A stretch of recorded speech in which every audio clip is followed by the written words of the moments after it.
I'm JoAnn Falletta, and I'm the music director of the Buffalo Philharmonic and the Virginia Symphony, but I'm here in Nashville this week as a guest conductor. Well, this romantic music is amazing music. I love it myself so much, and the orchestra seems to love it too. But it's three very different takes on romantic music: Russian, Hungarian, and French. So I think there's a lot of variety there. People will be most familiar with the story of Romeo and Juliet. And Prokofiev wrote a glorious ballet on this story. We're playing the music from that, so you won't see any dancing, but you'll hear this music that tells the story without a word.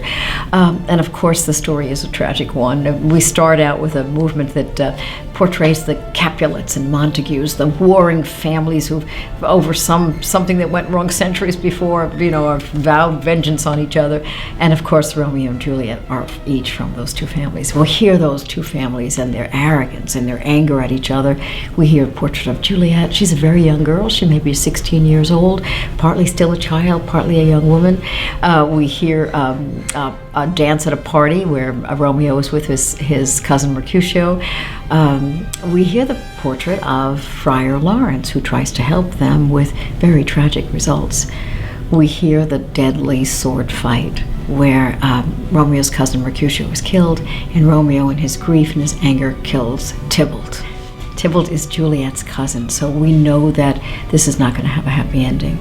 And as many people know, then they marry each other and then devise a plan where Juliet will appear to be dead, and everything goes awry, and both of them lose their lives. So the music is so filled with that young love, but also pain and great beauty. So it's one of those scores you will never forget when you hear it.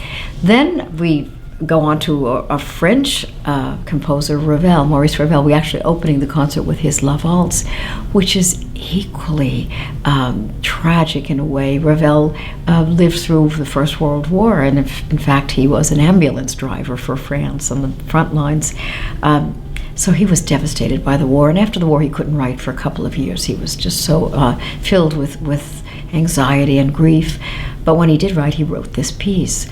And this piece starts out as a beautiful Viennese waltz, which was the life of the late 19th century, early 20th century. And somehow Ravel fills it slowly with the spirit of war and what happened. And it's as if he tells us in music, in a short piece, how the world changed from something beautiful to something terrifying. So we're spun in this waltz, which is never not beautiful, because Ravel only could write something beautiful, but becomes filled with the drama of what was happening in Europe, and it's also an unforgettable piece. So two great orchestral showpieces for the musicians, to really show them at their most glorious, and with beautiful sound, the beautiful sound of Schermerhorn Hall. And then we are playing a wonderful romantic piano concerto, his first piano concerto by Franz Liszt. We are so used to virtuosos now, and virtuoso pianists, virtuoso violinists, but that wasn't the case in Franz Liszt's time. He was the first piano virtuoso. He had no one to model himself after, except perhaps Niccolo Paganini on the violin, a violin virtuoso. So this was the first time people were able to hear a pianist who was astonishingly technically gifted. He could play as fast as possible. He could play as loud as they'd never heard anything before. He was romantic. He was a beautiful figure. He was very slim with pale skin and dark hair, and he used to dress all in black, and supposedly people would swoon. And he actually was the one who invented the position of the piano on the stage. When we look on the stage and we're looking at the piano, it's sideways and we can see the profile of the pianist. But before Liszt, the piano was in the orchestra. It was like buried in the orchestra itself. He wanted people to see him, and he thought he had a lovely profile, so he actually invented the position of the piano, and it stuck today.